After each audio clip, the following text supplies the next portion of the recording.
bahor bo'lganda beqaror edi, dilga ish bo'lganda beg'ubor edi, bir go'zal kulganda betakror edi. Bu olis 18 yoshimda edi. Bu olis 18 yoshimda edi.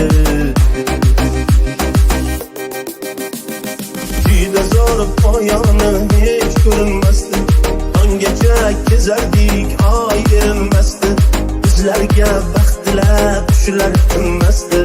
Bu olis 18 yoshimda edi.